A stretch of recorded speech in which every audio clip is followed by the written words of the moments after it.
નમસ્કાર. શરીરને સ્વસ્થ રાખવા, વજન જાળવી રાખવા, ફિટ રહેવા લોકો પોતાને ગમે એ રસ્તે ચાલી શકે છે કે ચાલે છે. કોઈ જીમ કરે, કોઈ ચાલે, દોડે, ફૂટબોલ રમે, ટેનિસ રમે, યોગા કરે, ડાયટ કરે. જેને જે ગમે છે એ જેમાં આનંદ આવે છે એ સારું છે. પરંતુ ધારો કે તમે રોજ 2 કલાક જીમ કરો છો કે 2 કલાક યોગ કરો છો, છતાંય તમારું પેટ થોડું બહાર છે અથવા પાચનમાં તકલીફ પડે છે, તો એનો મતલબ કે સાથે બીજો ટેકો લો. જીમ કરવા છતાં તકલીફ છે તો વિચારો કે આમાં ક્યાં સુધારો થઈ શકે. તમે યોગ કરો છો, કદાચ યોગના ટીચર પણ છો, છતાંય તમારું પેટ વધારે છે, તો એનો મતલબ કે તમે વહેલી સવારે યોગ કરાવવા નીકળી જાઓ છો, તમે રોજ નથી કરતા, અથવા તમે જે યોગ કરો છો એમાં ક્યાંક કંઈક ખૂટે છે કે અધૂરું છે. મૂળ વસ્તુ પર આપણે આવીએ. ઘણા બધા આસનો એવા છે કે જેને જો તમે આસન તરીકે કરો, એમાં પરસેવો જ ના પડે, તમે થાકો જ નહીં, તો પાચન ક્રિયા સરખી ન થાય અને પેટ ન ઉતરે. સૂર્ય નમસ્કાર સાવ નિરાતે તમે કરો તો એનાથી કમર કે પેટને બહુ ફાયદો ન થાય. આશરે મંત્ર અને શ્વાસની ક્રિયા સાથે પણ 1 મિનિટમાં 2 સૂર્ય નમસ્કાર જો તમે કરો તો એનાથી તમારી કેલરી પણ બળે, કમર સરખી થાય અને પેટ પણ સરખું થાય. જેને સાયટિકા છે એણે સૂર્ય નમસ્કારમાં ધ્યાન રાખવું, તકલીફ પડે તો છોડી દેવા. મૂળ વસ્તુ, તમે જીમ કરો છો પરંતુ છતાંય તમારું પેટ ફૂલેલું રહે છે અને તમે ક્યારેક તો જોર લગાવો છો પણ ફ્રસ્ટ્રેશન આવે છે. મતલબ કે જીમ ખોટું છે? ના, ક્યાંક અધૂરું છે, ક્યાંક ભૂલ હોઈ શકે છે.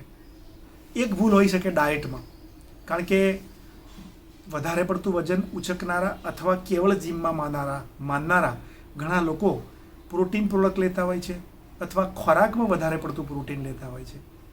શરીરની અંદર આપણું લીવર પોતે 70% સુધીનું પ્રોટીન બનાવે છે, બનાવી શકે છે.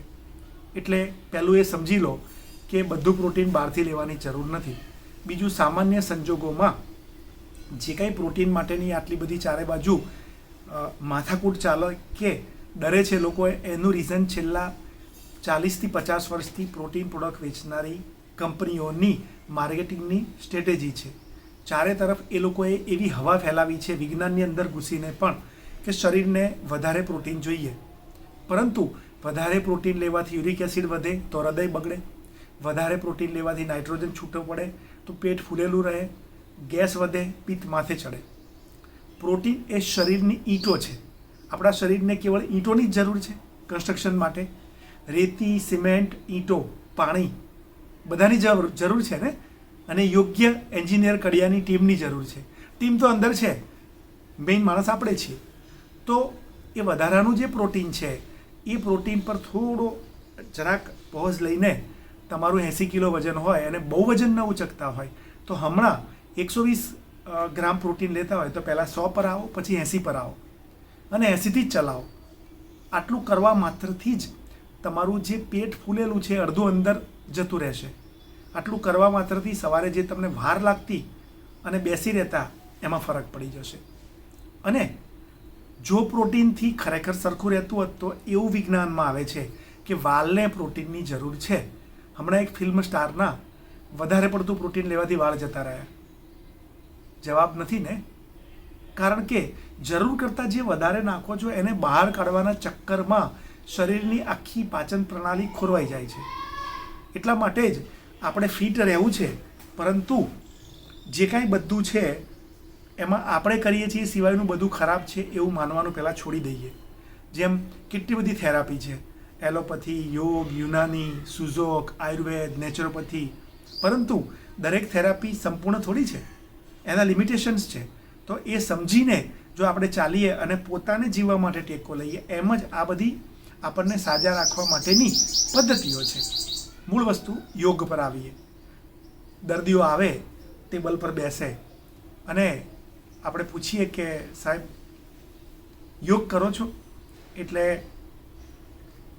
સર 10 વર્ષથી રેગ્યુલર કરું છું, મારા પર્સનલ ટ્રેનર છે અને સવારે કે સાંજે આવી જાય, ભાગ્યે જ રજા પડે. ઓકે, તમને બીપી છે, ડાયાબિટીસ, થાઇરોઇડ, 3 રોગની દવા છેલ્લા 5 વર્ષથી ચાલુ છે. ક્યાં કાચું કપાયું? યોગમાં? યોગ શીખવાડે છે એમાં કે તમે કરો છો એમાં?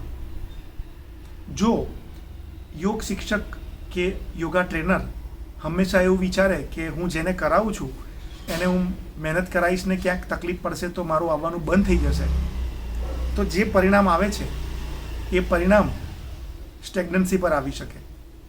જોખમ નથી લેવાનું, પણ જેને કરાવો છો એને ક્યાંક પરસેવો તો પડવો જોઈએ ને, ક્યાંક થાકવા તો જોઈએ ને. નસ ભલે ન ખેંચાઈ જાય પણ થાકવા તો જોઈએ ને. યોગ કરતી વખતે વચ્ચે ફોન પણ ન લેવાય, ભલે એ ગમે એટલા મોટા માણસ હોય. આ બધી જવાબદારી તમારી આવે. જે લોકો આસન કરે છે કે યોગ કરે છે એને સમજવું જોઈએ કે દુનિયાનો કોઈ પણ વ્યાયામ ગુણવંત શાહને યાદ કરવા જોઈએ વચ્ચે વચ્ચે કે સામાન્ય સંજોગોમાં પણ વ્યક્તિએ અઠવાડિયામાં 2-4 વાર કે રોજ થાકી જવું જોઈએ, હાંફી જવું જોઈએ. તમે થાકો છો યોગ કરીને? ના, તો થોડા થાકો એવું કરો. હાંફો છો? ના, તો થોડા હાંફો એવું કરો. જવાબ મેં આપી દીધો છે. હવે તમે ધારો કે ચાલવાનો વ્યાયામ કરો છો, તો તમે ચાલતી વખતે દરેક વખતે કોઈકની સાથે વાત કરો છો ફોન પર કે વ્યક્તિ સાથે અને મોઢું ખુલ્લું છે તો અહીંયા ગરણી નથી, ઇન્ફેક્શન ગળામાં લાગશે, હૃદયને નુકસાન થશે. કારણ કે તમે બોલીને કંઈક કરો એટલે હાંફી જવાય, હૃદયને ફાયદો થાય ચાલવાથી, આમાં નુકસાન થાય. એટલે એક તો ચાલતી વખતે વાતો ન કરાય. આટલી નાનકડી વાતથી તમારી આખી વસ્તુ બદલાઈ ગઈ. પરંતુ તમે ચાલવા સિવાય બીજું કંઈ ન કરતા હો અને કબજિયાત હોય કે પેટ ન ઉતરતું હોય તો યોગમાં જઈને પવન મુક્તાસનને એડ કરો. કોઈના માર્ગદર્શન નીચે તમે એક પગે જમણા પછી ડાબા અને બંને એ રીતે 10+10+10 30 વાર સવાર સાંજ કરી શકો. સાચવીને આગળ વધજો કોઈના માર્ગદર્શન નીચે. પેટ ઉતારવા માટે આ બહુ સારી કસરત છે. જીમવાળા પણ આને ફોલો કરી શકે છે. અને યોગ કરનારા જો પવન મુક્તાસન નિરાતે કરતા હોય એઝ એન આસન તો એમાં થોડી ઝડપ વધારે. એમાં 2 મિનિટ પેટમાં પગ દબાવવાનો, એટલું રાખવાથી પણ ફાયદો ઘટી શકે છે કે કમર દુખી શકે છે. આ કમર દુખાવો મટાડવાની આસન છે. છતાંય આવી કેટલી બધી વસ્તુ છે. તમે એન્ઝાયટીમાં છો તો બપોર પછી તમારું પેટ ફૂલશે, તમને કોઈ તકલીફ નથી તો 30 સેકન્ડ દોડવાથી શરૂ કરો. 2-3 દિવસ 30 સેકન્ડ સવારે દોડો, પછી 1 મિનિટ 1.5 મિનિટ, એકવાર તમે 15 થી 20 મિનિટ સળંગ એટ એ સ્ટ્રોક અટક્યા વગર દોડ્યા પછી યાદ કરો કે તમારી એન્ઝાયટી કેટલી ઘટી ગઈ. કારણ કે ડ્રગ હોર્મોન પેદા થવા માંડ્યો દોડવાના કારણે. આપણું પેટ બપોર પછી જ કેમ ફૂલે છે? સવારે મસ્ત સવાર પડી હોય, પહેલાં મોબાઈલમાં કોઈક ન્યૂઝ આવે, અખબાર જોયું તો એમાં આવે, કાંઈ તો કોઈકનો ફોન આવ્યો, કાં કોઈ ટેકનિકલ પ્રોબ્લેમ આવ્યો, એટલે સીધું જ આ રિવર્સ અહીં સુધી. અને આપણો પોતાનો સ્વભાવ પણ તણાવને પકડવાનો હોય. તો ડ્રગ હોર્મોન કરે છે શું? તમારો તણાવ તો ઓછો કરે છે પણ રિઝર્વ વસ્તુ રાખે છે. તમે ધારો કે નશો કરતા હો તો જે લોકો નશો કરતા હશે એને ખબર છે કે એ લોકોનો જે લિમિટ હોય 2-3 પેગની એ મારે એટલે હવામાં ઉડે. તમાકુવાળા પણ અહીંયા ભરે એટલે હવામાં ઉડે. આ જ વસ્તુ દોડવાના વ્યાયામથી થાય છે. ડ્રગ મળે છે ને તમને, તમારું શરીર બનાવે છે ડ્રગ હોર્મોન. તો તમે હવામાં ઉડો છો એટલે બપોર પછીનો જે સ્ટ્રેસ છે એ તો ઓછો થઈ જશે, પણ સવારથી દિવસ સારો જશે. આ બધી વસ્તુઓ મૂળ તો આપણે આના માટે પણ બનાવી છે, સારી ઊંઘ માટે પણ બનાવી છે, અને દવા વગરનું જે જીવન છે એ જીવવા માટે બનાવી છે. તમે તમારું બીપી કાબૂમાં ભલે હોય, શુગર ભલે કાબૂમાં હોય, કોલેસ્ટ્રોલ ભલે કાબૂમાં હોય, પણ અંગ્રેજી દવાના ટેકે તમે આ બધું ચલાવો છો અને તમે રોજ વ્યાયામ કરો છો તો સ્વસ્થ કઈ રીતે કહેવાઓ? આ દવાઓ તમને સતત 2 વર્ષ લો, રોજની 5 ગોળી હોય તો મહિનાની 150 ને વર્ષની 2000 કે 2000ની નજીક થઈ બીજી બધી દવાઓ થઈને. આટલા 1000 ગોળી અંદર જાય એટલે લીવરની દશા શું થાય? થોડા વર્ષોમાં ફેટી લીવર ગ્રેડ 1, 2 અને પછી લીવરના કેન્સર સુધી પણ પહોંચી શકાય. દવાઓ ઓછી કઈ રીતે કરશો? સ્ટ્રેસ વધારો છો, તમારી પાસે જીવવાનો ટાઈમ ક્યાં છે?